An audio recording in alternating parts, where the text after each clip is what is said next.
Bonjour à toutes et à tous. C'est la 50e fois que je prononce ces paroles parce que voilà, quand on s'enregistre, on peut recommencer 50 fois quand on n'est pas satisfait de ce qu'on a fait. Mais cette fois, j'ai décidé que c'était la dernière, hein, que même s'il y a des choses que je dis pas bien, si j'ai ma langue qui fourche, ce sera comme ça, point final. J'ai tendance à être un peu perfectionniste. Donc, bienvenue à tous dans votre salon pour partager ce culte ensemble, ce culte par vidéo interposée. Mais voilà, nous nous souvenons que avec Jésus, nous sommes quand même réunis dans son amour et nous pouvons partager ces moments ensemble, même si une certaine distance nous sépare. Alors ce culte, ça va se passer comme ça. On va revenir sur quelques annonces. Ensuite, je lirai un petit texte avec quelques petits commentaires. C'est aussi accessible pour les enfants, c'est très court. Ensuite, j'ai préparé une activité avec vous tous. Donc accrochez-vous bien. Il y a aussi une activité pour les enfants. Et ensuite, il y aura un message, il y aura des chants, il y aura beaucoup de choses. Enfin, un petit peu comme on a l'habitude de vivre nos cultes. Mais voilà, dans une vidéo. Alors, je vous retrouve tout de suite après les annonces. Merci beaucoup Thomas pour ces paroles d'accueil et nous ferons maintenant quelques annonces comme tu l'as dit. Celui qui se confie en l'Éternel est environné de sa grâce. C'est avec ce verset que nous nous souhaitons une bonne semaine. Quelques précisions concernant les jours qui viennent. Mardi soir 5 mai, de 20h à 20h20 environ, notre étude biblique par téléphone. Nous communiquerons le matin le numéro de code nécessaire pour rejoindre cette conférence téléphonique. Dimanche prochain, le 10 mai, notre prochain culte par vidéo, et c'est moi-même qui serai le prédicateur. Mardi 12 mai, étude biblique par téléphone avec Marc Cheny. Et puis dans 2 semaines, le dimanche 17 mai, nous aurons Cédric Young avec nous par vidéo. Bonne semaine à tous et à toutes, et je redonne la parole à Thomas pour la suite de cette première partie de culte. Voilà, j'avais à cœur ce matin de vous partager un aspect des enseignements ou des promesses de Jésus, pour être plus exact. C'est en me remémorant que nous sommes dans cette période entre la résurrection de Jésus et son départ à l'ascension. Et voilà, je me mets à la place des disciples dans cette période qui ont été préparés par Jésus à sa mort. Il est mort, il est ressuscité, il est de nouveau avec eux.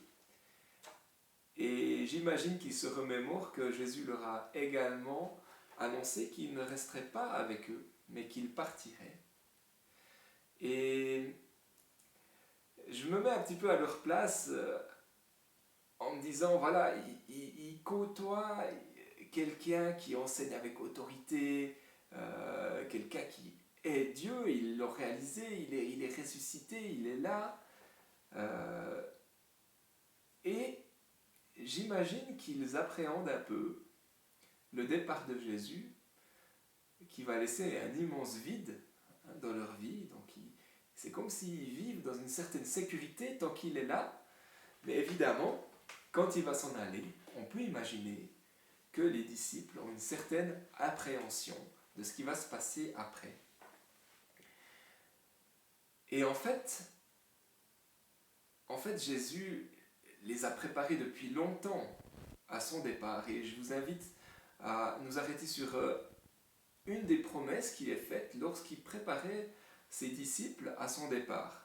On trouve cette parole dans Jean au chapitre 14, le verset 27, où Jésus dit ceci. Il dit, je pars, mais je vous laisse la paix. C'est ma paix que je vous donne. Je ne vous la donne pas comme le monde la donne. C'est pourquoi ne soyez pas troublés et n'ayez aucune crainte en votre cœur. Voilà une promesse de circonstances et j'imagine qu'elle trottille dans la tête des disciples dans cette période. Euh, et, euh, et j'aimerais souligner deux choses, deux caractères en fait très importants de cette paix qui me semble ressortent très fortement de ce passage. Il y a ce caractère unique de cette paix et ce caractère extraordinaire de cette paix. Unique, on le voit dans les termes qui sont utilisés, hein, je pars mais je vous laisse la paix. La paix, et il n'y a pas de pluriel, c'est la paix, et c'est ma paix que je vous donne. Et dans ce ma paix, on voit tout le caractère extraordinaire. C'est la paix qui vient de Dieu. Et donc, c'est une paix, comme il le souligne par la suite, qui est sans commune mesure avec la paix que l'on peut recevoir de la part du monde. Et je pense que c'est une promesse qu'il fait bon se remémorer dans cette période où, évidemment, notre société est totalement un peu chamboulée, hein, bouleversée avec tout ce qui se passe autour de nous. Et j'imagine que beaucoup d'entre nous appréhendent ce qui va se passer demain, appréhendent la suite, comment notre société va se relever de cette situation, comment les entreprises vont s'en sortir, quel sera l'impact sur le chômage, sur tout un tas de choses. Et je pense que c'est important de se remémorer cette promesse parce qu'elle est aussi pour nous. Elle est aussi pour nous parce que Jésus est parti et on vit dans cet état où Jésus n'est pas sur terre parmi nous. Donc jusqu'à son retour, cette promesse qu'il a faite à ses disciples en disant je pars, elle est aussi valable pour nous aujourd'hui. Et dans ces temps d'incertitude, eh bien, je pense que c'est important de se souvenir qu'il nous est promis cette paix extraordinaire, cette paix unique qui nous permet de mettre de côté nos craintes et de ne pas être troublés comme il le dit. Ne soyez pas troublés et n'ayez aucune crainte en votre cœur. Alors pour préparer ce temps de culte et puis un petit peu pour vous faire participer à la maison, chez vous, à ce culte, ce que je propose de faire, c'est de suivre ce thème de la paix de Dieu en apprenant un chant. En fait, c'est un canon dont les paroles sont Dona nobis pacem, donne-nous la paix. Et c'est un canon traditionnel bien connu. Moi, je l'avais appris, je me souviens, à l'école secondaire, en préparation d'un camp de vélo, où le prof de chant avait prévu qu'on s'arrêterait dans les chapelles, les églises, et puis qu'on chanterait ce chant en canon. Et puis voilà, j'ai un très beau souvenir pour la petite anecdote de ce très beau chant. Et pour ceux qui ne le connaissent pas, eh bien, je vous propose de l'apprendre tous ensemble ce matin. Et en fait, c'est un canon qui est en 3 parties. Et puis, ce que je vous propose, c'est que je vais chanter déjà 3 fois chaque partie. Et ensuite, je chanterai 3 fois les 3 parties à la suite.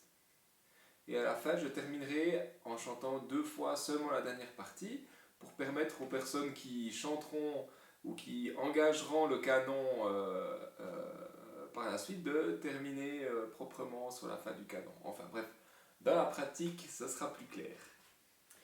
Bon, alors je vous propose d'apprendre ce chant ensemble. Donc j'ai fait des petits panneaux ici pour bien vous indiquer quelles sont les différentes parties de ce chant. Alors, on va commencer par la première partie. Dona nobis pacem pacem, dona nobis pacem. Deuxième fois. Dona nobis pacem pacem, dona nobis pacem.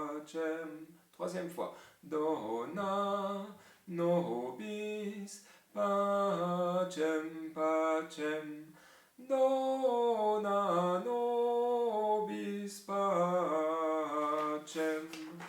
Deuxième partie. Dona nobis pacem, dona nobis pacem. Deuxième fois. Dona nobis pacem, dona nobis pacem. Troisième fois. Dona nobis pacem, dona nobis pacem. Troisième partie. Dona nobis pacem, dona nobis pacem. Deuxième fois. Dona nobis pacem, dona nobis pacem. Troisième fois. Dona nobis pacem, dona nobis pacem. Voilà. Maintenant, pour ceux qui ne seraient pas encore à l'aise avec ces trois parties, vous pouvez rembobiner la vidéo pour bien les apprendre.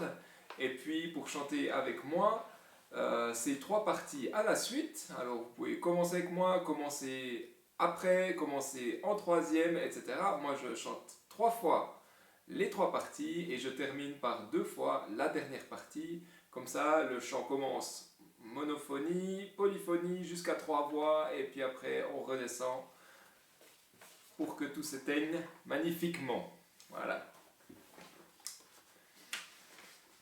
C'est parti.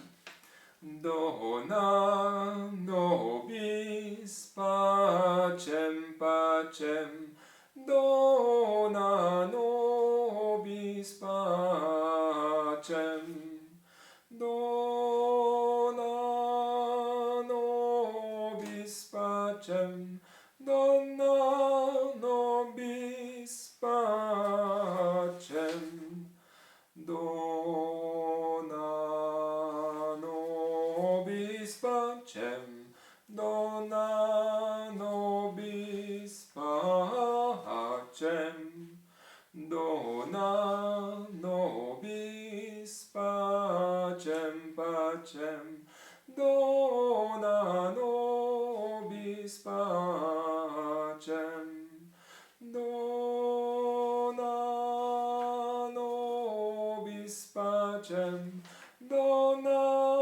nobis pacem, dona nobis pacem, dona nobis pacem, dona nobis pacem, pacem, dona nobis pacem, dona nobis pacem, dona nobis pacem, dona nobis pacem, dona nobis pacem, dona nobis pacem,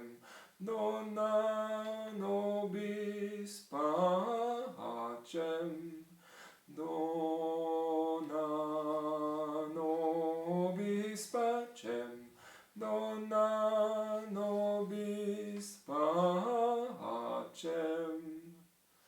Voilà, j'espère que vous avez du plaisir à chanter ce chant ensemble et à bientôt. Voilà, merci d'avoir chanté ce canon avec moi, j'espère que vous avez eu du plaisir à le faire. Et maintenant, je vais donc jouer le petit canon avec les enfants. Les personnes qui veulent écouter ce petit chant d'enfant, vous pouvez juste poursuivre la vidéo. Ceux qui veulent passer à la suite du culte, alors vous pouvez sans autre sauter cette partie. Voilà. Merci et à tout à l'heure. Alors vas-y, 3, 4. Voici de quel amour le Père nous a tous aimés. Voici de quel amour le Père nous a tous aimés. Il nous appelle ses enfants. Il nous appelle ses enfants. Voici de quel amour le Père nous a tous aimés. Voici de quel amour le Père nous a tous aimés. Il nous appelle ses enfants. Il nous appelle ses enfants. Tous ensemble. Voici de quel amour le Père nous a tous aimés. Voici de quel amour le Père nous a tous aimés. Il nous appelle ses enfants. Il nous appelle ses enfants. Voici de quel amour le Père nous a tous aimés. Voici de quel amour le Père nous a tous aimés. Il nous appelle ses enfants. Il nous appelle ses enfants.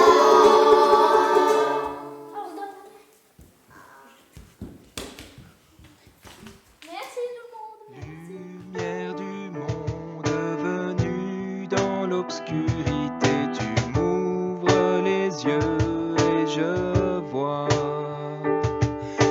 tant de beauté que mon cœur ému t'adore. Je sais que ma vie est en toi. Et me voici pour louer, me voici à tes pieds, me voici pour dire tu es mon Dieu. Car tout en toi est beauté, tout en toi est grandeur, tout en toi est merveille pour moi. Roi éternel, élevé au-dessus de toute ta gloire, resplendit dans le ciel. Tu es venu humblement sur cette terre, tu t'es donné par amour. Et me voici pour louer, me voici à tes pieds, me voici pour dire tu es mon Dieu. Car tout en toi est beauté, tout en toi est grandeur, tout en toi est merveille pour moi.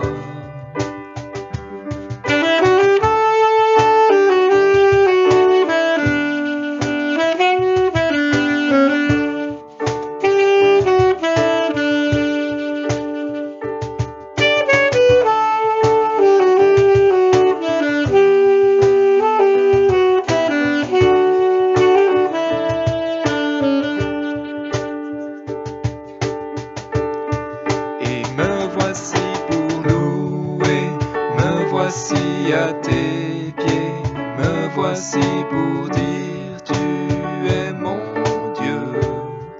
Car tout en toi est beauté, tout en toi est grandeur, tout en toi est merveille pour moi. Et je ne pourrais imaginer le prix payé pour mon péché. Non, je ne pourrais imaginer le prix payé payé pour mon péché. Et me voici pour louer, me voici à tes pieds, me voici pour dire tu es mon Dieu. Car tout en toi est beauté, tout en toi est grandeur, tout en toi est merveilleux pour moi. Et me voici pour louer, me voici à tes pieds, me voici pour dire tu es mon Dieu. Car tout en toi est beauté, tout en toi est grandeur, tout en toi est merveilleux pour moi.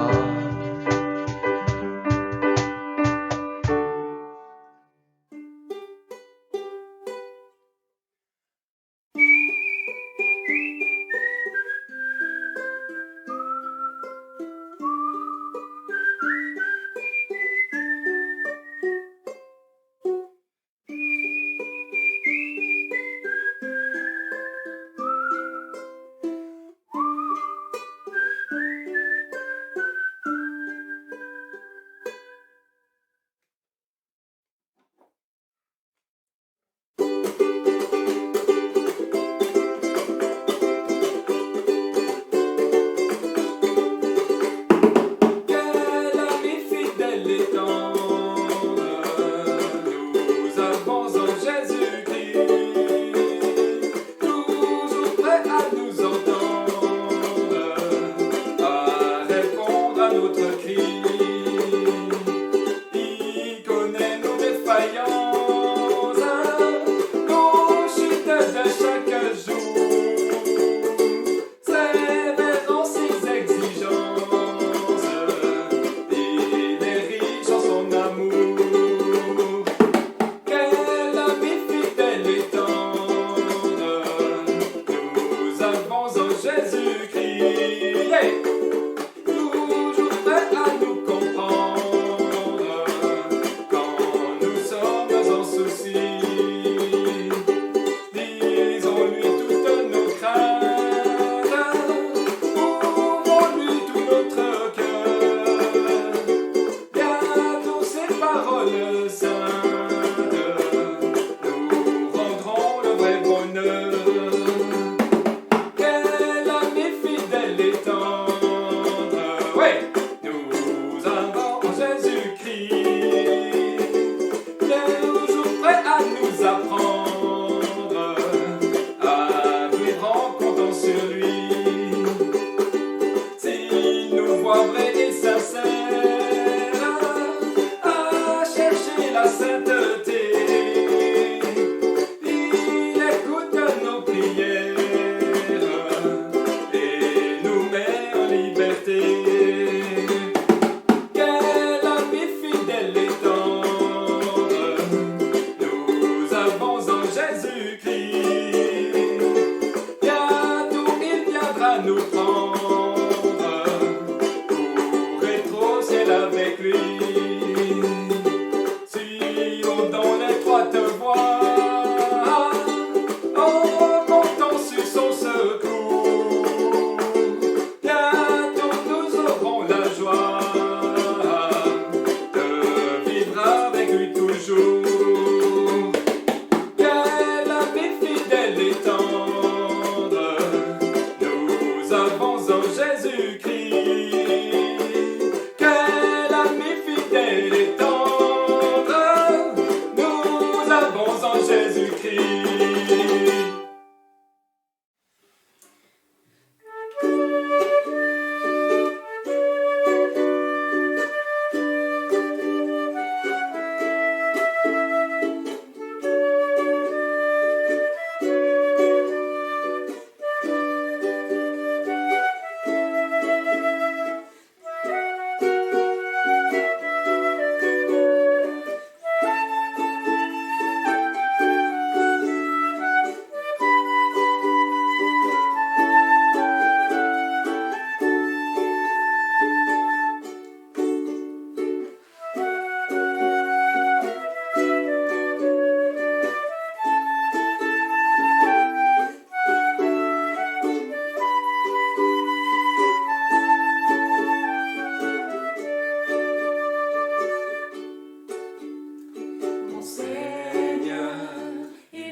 Merci beaucoup pour ces chants, ces réflexions.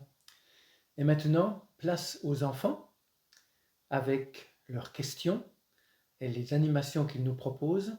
Merci à chacun, chacune de se préparer à répondre sur YouTube, sur Facebook ou par téléphone ou tous les moyens qu'ils pourront utiliser. Les enfants seront heureux de récolter leurs réponses. Merci beaucoup pour votre contribution, chers enfants. Bonjour les amis, comment ça va?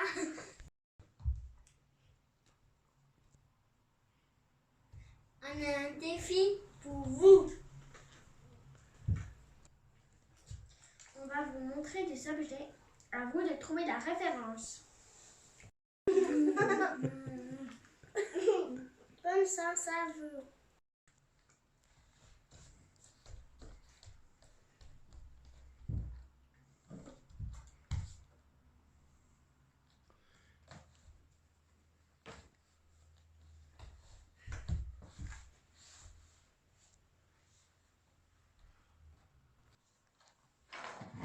La lampe.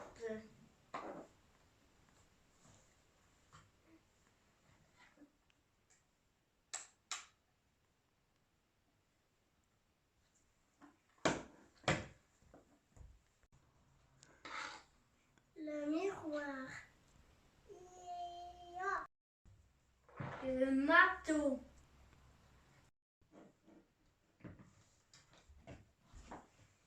Tout se trouve dans ce livre.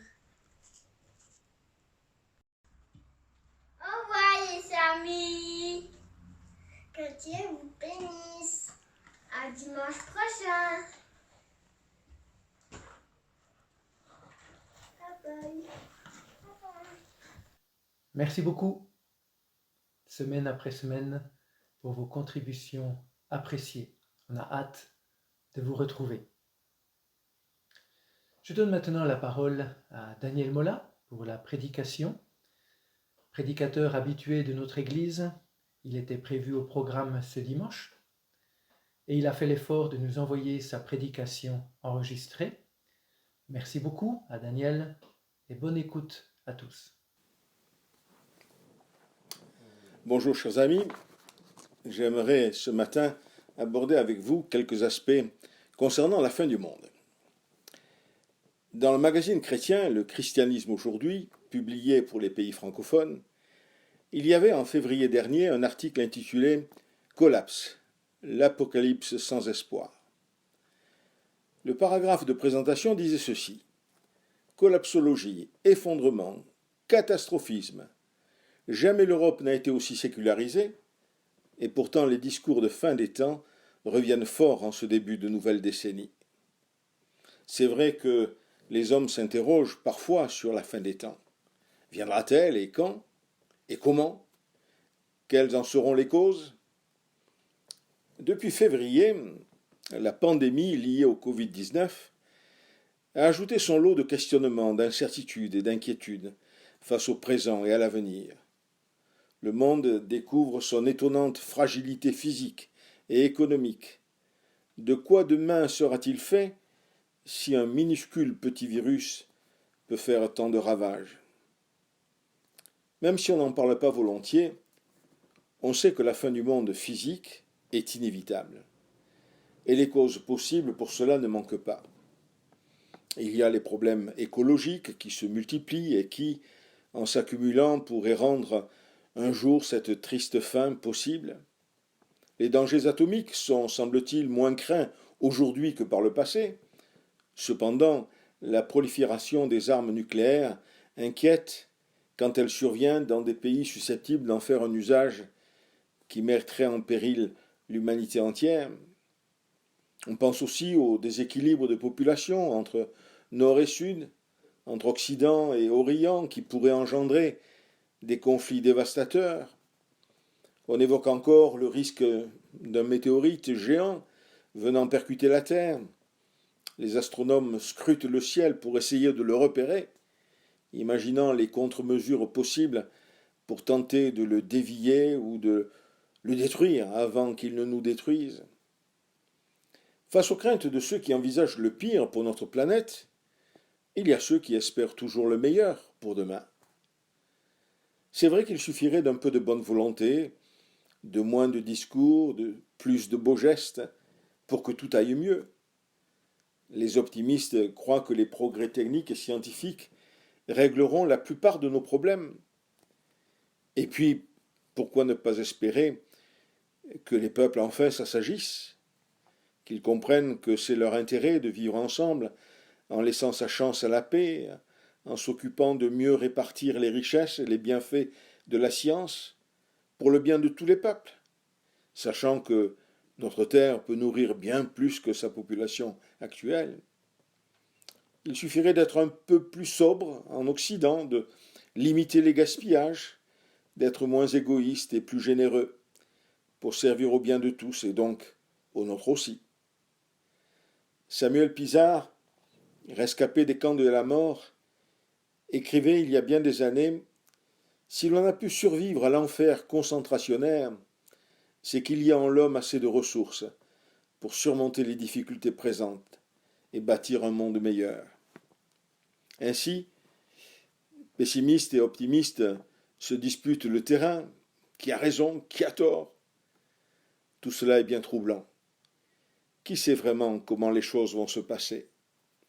On en est réduit aux hypothèses multiples des experts. Les débats animés ont un bel avenir. J'ai lu un article sur les erreurs des experts.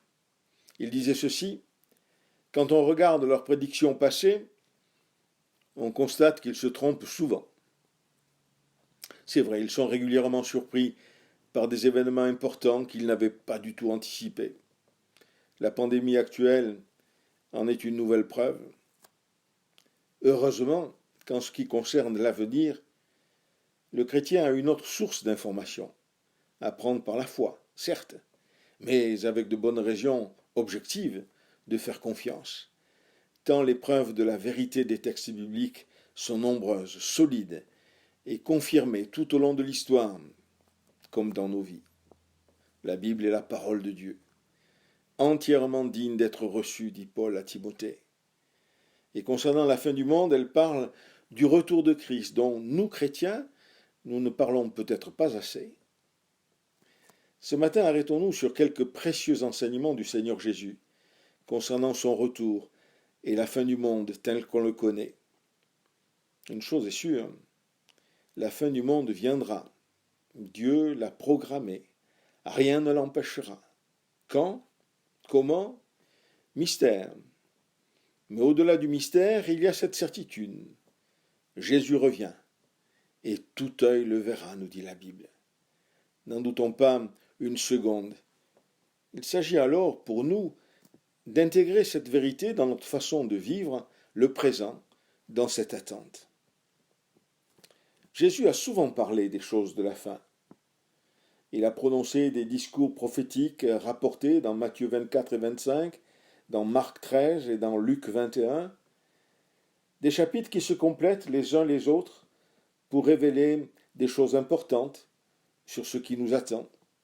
Jésus parle plusieurs fois du dernier jour, ou de ce jour-là, ou du jour du jugement. Il évoque le jour quand le Fils de l'homme apparaîtra, mettant un terme à l'histoire pour établir son règne de justice et de paix. Le premier texte que je veux souligner se trouve dans Matthieu 24, verset 44. « Tenez-vous prêts, car le Fils de l'homme viendra à l'heure où vous n'y penserez pas. » Contrairement à ce que semblent dire les experts, la fin du monde ne sera pas le fruit d'un accident imprévisible, comme une comète sortie de nulle part s'écrasant sur la terre, anéantissant la vie. La fin du monde ne sera pas non plus le résultat d'une décision humaine totalement folle. Un chef d'État qui déclencherait l'apocalypse nucléaire. Savoir cela est très rassurant.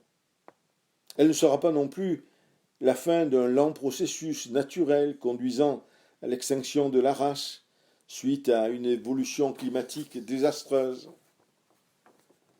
On a aussi parlé ces derniers mois du Soleil, qui est sondé comme jamais auparavant. On nous a montré des images impressionnantes de sa surface bouillonnante. Un astrophysicien évoquait la mort de notre Soleil radieux dans 5 milliards d'années. Ça laisse du temps pour voir venir. Oui, la fin du monde viendra. Mais elle entre dans le plan souverain de Dieu. Le jour et l'heure, ce sera son choix. Dieu seul a cette information. C'est lui qui décidera. Et la Bible dit, le Fils de l'homme viendra à l'heure où vous n'y penserez pas. Jésus nous révèle ici qu'au moment où la fin du monde se produira, ce sera pour toute l'humanité une surprise totale, l'imprévu majeur, aussi soudain qu'inattendu. Les futurologues, les diseurs de bonne aventure, les voyants, les prévisionnistes de tout poil avec leurs ordinateurs surpuissants, tous seront pris au dépourvu et saisis d'une grande crainte. Jésus décrit ainsi les événements liés à cette fin du monde. Par exemple, la résurrection de tous. Dans Jean 5, nous lisons « Ne vous étonnez pas de cela. L'heure vient où tous ceux qui sont dans les sépulcres entendront sa voix et en sortiront.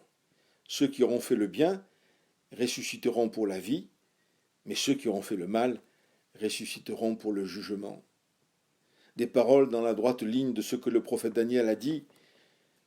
Plusieurs de ceux qui dorment dans la poussière de la terre se réveilleront, les uns pour la vie éternelle et les autres pour l'opprobre et la honte éternelle. Ce sera l'heure du jugement dernier. Je lis dans Matthieu 25 quelques versets.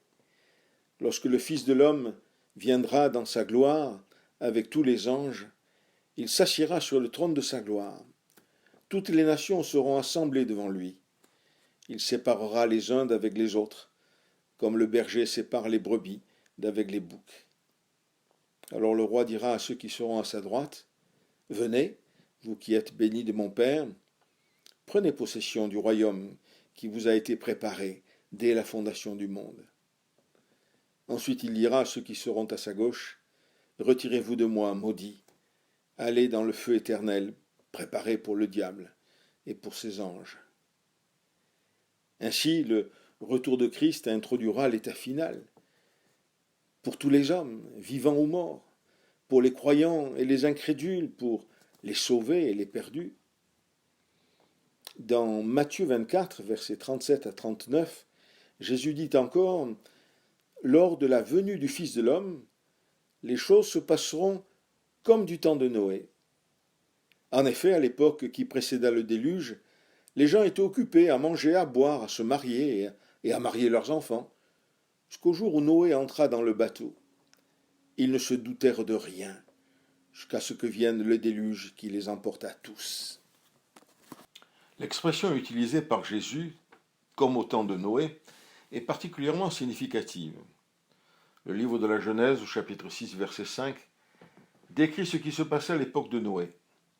L'Éternel vit que les hommes commettaient beaucoup de mal sur la terre et que toutes les pensées de leur cœur se portaient constamment et uniquement vers le mal. L'heure était venue de mettre un terme à cette tragique évolution d'un monde où le mal régnait en maître. Pendant que Noé et sa famille tentaient de faire réfléchir les gens de leur génération en annonçant un châtiment imminent par le déluge, et qu'ils s'y préparaient eux-mêmes en construisant l'arche, leurs contemporains accueillaient ce message avec l'incrédulité la plus totale. Noé et sa famille annonçaient du jamais vu, de l'incroyable, de l'impossible à prendre au sérieux. Ils étaient donc fous. Ils avaient perdu la tête en construisant un bateau sur la terre ferme. Mais une chose est sûre, le déluge est venu au temps de Noé, séparant les hommes en deux groupes, ceux qui étaient dans l'arche et ceux qui étaient dehors, sous l'orage, interminable, qui fit monter les eaux jusqu'à soulever l'arche qui partit au grand désespoir de ceux qui regrettaient d'avoir manqué le départ du bateau. La fin du monde, comme au temps de Noé, est toujours un message compliqué à faire passer parmi nos contemporains, comme Noé en fit l'expérience. D'autant plus que ce message signifie perdition pour certains et délivrance pour d'autres. C'est l'une des difficultés majeures que les hommes éprouvent face à l'Évangile. L'affirmation qu'il n'y a qu'un seul chemin de salut, par Jésus, et qu'une seule porte ouverte vers une destinée heureuse, et qu'il faut faire le choix personnel d'entrer par elle.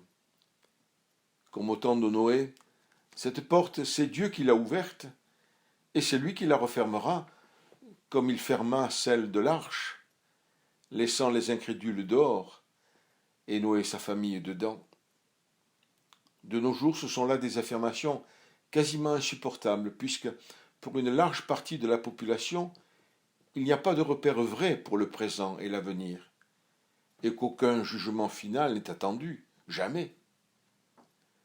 Face à l'hostilité que rencontre l'Évangile, la parole de Dieu reste ferme dans cette annonce. Comme au temps de Noé, les hommes seront responsables de leur destinée, et surpris que la fin annoncée se déroule comme promis, comme lors du déluge. Si autour de nous l'idée d'une fin du monde décidée souverainement par Dieu soulève moquerie et sarcasme, dans quelle mesure cette certitude affecte-t-elle notre façon de penser et de vivre si nous nous disons chrétiens? Car le retour de Jésus n'a rien d'une vérité théorique admise sans qu'elle ait de puissants effets dans notre vie quotidienne. C'est une espérance vivante qui nous bouge, qui nous invite à croire et à agir dans l'espérance. Mais revenons un instant à la réalité du jugement qui nous attend et qui attend le monde, comme ce fut le cas au temps de Noé. Jésus entre dans des détails qui interpellent. Il n'y a rien de caché, dit-il, qui ne doive être découvert, ni de secret qui ne doivent être connus. Au jour du jugement, les hommes rendront compte de toute parole vaine qu'ils auront proférée. C'est dire si notre vie présente doit être envisagée à la lumière de cet avenir révélateur. Et cela ne concerne pas que les personnes avancées en âge. Les jeunes sont aussi concernés. Des deuils touchants mais tout proches, âgés de 34, de 42 et de 50 ans, m'ont appris que la vie s'achève parfois bien avant d'avoir atteint le 3e âge. J'ai donc déjà vécu 20 à 40 ans de plus que ces 3 bien-aimés. On est en sursis, à tout âge. C'est donc à tout âge la prière de Moïse est appropriée. Seigneur, enseigne-nous à bien compter nos jours, afin que nous appliquions notre cœur à la sagesse. Psaume de Moïse, psaume 90, verset 12. Quand on fait des études, on sait qu'il faudra passer dans quelques mois ou dans 2 ou 3 ans par des examens écrits et oraux, avec des notes, des mentions, des réussites ou des échecs. Et on sait que la réussite n'a rien d'automatique. Si on est sage, on s'y prépare bien à l'avance, sans attendre la dernière semaine pour que les chances de succès soient de notre côté. Pour le retour de Christ, la date est inconnue. Jésus dit « Veillez donc, puisque vous ne savez ni le jour ni l'heure » Matthieu 25, verset 1. Malgré l'incertitude de la date, il reste la certitude de l'examen de passage. Vers quelle éternité? Il faut s'y préparer, car le moment venu, les résultats seront justes et indiscutables. Jésus précise quelques signes annonciateurs pour nous encourager à la vigilance. Au début de Matthieu 24, Jésus parle de guerre et de bruit de guerre, de famine, de peste. Il y aura des tremblements de terre, mais aussi des persécutions, sans oublier la multiplicité des faux prophètes, des faux Christ, qui égareront beaucoup de gens. Ces signes sont difficiles à interpréter, car à toutes les époques de l'histoire, on les a rencontrés. En ce moment, on est sensible à l'annonce de peste. Dans l'histoire, on en connaît une qui est restée dans les mémoires, la peste noire, entre 1347 et 1352. Elle emporta dans la mort au moins 30% de la population européenne. Pour la Suisse, cela représenterait aujourd'hui plus de 2 millions de victimes. On imagine mal l'impact terrifiant d'un tel fléau qui fit tant de ravages. La crise du Covid-19 est loin d'atteindre cette gravité extrême. Cependant, elle fait réfléchir. Elle nous ébranle. En quelques jours, la face du monde a changé. Et c'était inimaginable il y a juste 5 mois en arrière. En tous les cas, cette crise nous rappelle qu'on doit être prêt à tout moment. Si ce n'est pas pour le retour du Seigneur, c'est au moins pour être prêt à aller vers lui quand il le décidera pour nous, car il est réservé à tous les hommes de mourir une seule fois, après quoi vient le jugement, dit l'Épître aux Hébreux chapitre 9 verset 27. Un des signes mentionnés par Jésus m'interpelle particulièrement à notre époque. C'est quand il dit que cette bonne nouvelle du royaume sera prêchée dans le monde entier pour servir de témoignage à toutes les nations. Alors viendra la fin. Matthieu 24, 14. Mieux que du temps de Jésus, on a une bonne idée de ceux qui peuplent la terre et des langues majeures ou minoritaires dans lesquelles ils s'expriment. La Bible est traduite dans des langues qui la rendent accessible à plus de 95% de la population mondiale. Mais ces 4 ou 5% de population non atteinte représentent quand même environ 300 millions de personnes, des peuples souvent peu nombreux, vivant dans des zones difficiles d'accès. On est impressionné par le courage et l'engagement des missionnaires, prêts à rejoindre les tribus isolées de l'île de Bornéo, de la forêt amazonienne, ou d'ailleurs, pour accomplir leur œuvre de traducteur. C'est ainsi que Matthieu 24, verset 14, est en voie de se réaliser. La bonne nouvelle de Jésus, Seigneur et Sauveur, devrait être bientôt entendue par tous les peuples, chacun dans sa langue. Merveilleux objectif. Remettons-nous cette vérité en mémoire. Jésus revient. Il l'a dit à ses disciples pour les préparer à la réalité de la fin du monde et au fait qu'un jour, nous devrons tous rendre des comptes au souverain juge. C'est une vérité à retenir. Dans Matthieu 24, il avertit encore concernant l'iniquité croissante, la corruption des mœurs, la dépravation de la société, de plus en plus apparente. Ce mot dépravation décrit ce que les hommes font quand, pour faire le mal, ils pervertissent l'usage des dons magnifiques que Dieu nous a accordés pour notre bien et pour notre bonheur. Dieu nous a fait cadeau d'une tête, d'un cœur, d'une conscience et de formidables capacités pour aimer, imaginer, inventer, vivre, en réalisant de belles choses pour nos prochains comme pour nous-mêmes. Mais les hommes sont capables, pour leur propre malheur, d'utiliser ce beau potentiel à des fins mauvaises. Ils s'égarent en rejetant l'Évangile pour poursuivre toutes sortes d'illusions mensongères. Se vantant d'être sages, ils sont devenus fous, dit l'apôtre Paul dans Romains 1, 22. Confrontés à cela, Jésus nous demande donc de veiller, d'être assez fermes et motivés pour nous attacher au bien, en continuant de suivre les 3 sentiers qui mènent à la vie. Nous ne connaissons donc pas l'avenir, ni le nôtre, encore moins celui du monde. Qui sait où nous serons dans 1 an, ou même demain? Une chose est sûre, le Seigneur Jésus revient, et il s'est donné pour nous, pour que nous puissions avancer vers cette étape solennelle, sans crainte. Nous pouvons être en paix avec lui, prêts quel que soit le jour et l'heure de notre départ, ou de son retour. Quel moment solennel ce sera.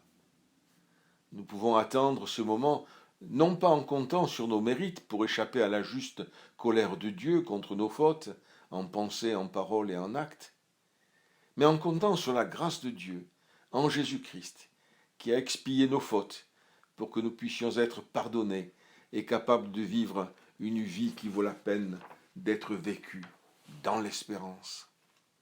Romains 8 affirme « Il n'y a plus de condamnation pour ceux qui sont en Jésus-Christ. Ils sont justifiés et pour l'éternité, ils sont glorifiés. » Dans les évangiles, Jésus dit « Je connais mes brebis et elles me connaissent. Je leur donne la vie éternelle et elles ne périront jamais. » Grâce à l'œuvre parfaite du Seigneur Jésus sur la croix, et au matin de la résurrection, nous pourrons un jour entrer dans la joie de notre Maître. Dans l'optique de son retour, que le Seigneur nous aide à vivre le temps qui nous reste en marchant à sa lumière, en l'aimant, en l'écoutant, pour appliquer notre cœur à la sagesse, dans l'attente du grand jour où sa gloire apparaîtra dans tout son éclat. Dans cette attente, que Dieu nous bénisse, chacun. Amen. Merci beaucoup, Daniel. Que Dieu nous aide à persévérer à l'écoute de sa parole, pour être ferme et motivé, pour nous attacher au bien, comme tu nous y as réinvités. Nous ne connaissons pas l'avenir, mais nous pouvons servir notre Maître en attendant ce retour dans la lumière et dans l'espérance. Je vous invite à terminer ce culte en chantant que nous voulons rester à l'écoute de notre Maître, au pied de celui qui donne la vie.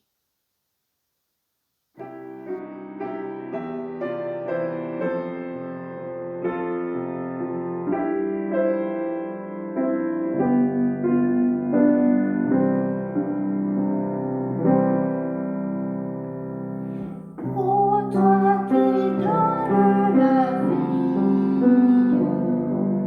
à tes pieds je veux m'asseoir, comme s'asseyait Marie à l'heure douce du soir, comme s'asseyait Marie à l'heure douce du soir. Mon être entier te réclame, tout n'est que faiblesse en moi. Viens te pencher sur mon âme, elle a tant besoin de toi. Viens te pencher sur mon âme, elle a tant besoin de toi.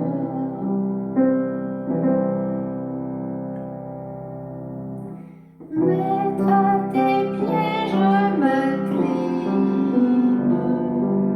je t'appartiens sans retour. Verse-moi ta paix divine, répands en moi ton amour. Verse-moi ta paix divine,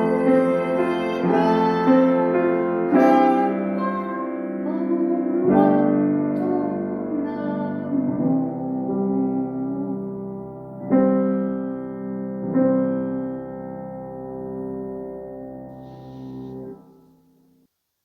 Que le Seigneur de la paix vous donne lui-même la paix en tout temps, de toute manière. Que le Seigneur soit avec vous tous. Que la grâce de notre Seigneur Jésus-Christ soit avec vous tous. C'est avec ces paroles de l'apôtre Paul à l'église de Thessalonique que je vous souhaite à tous une très bonne semaine.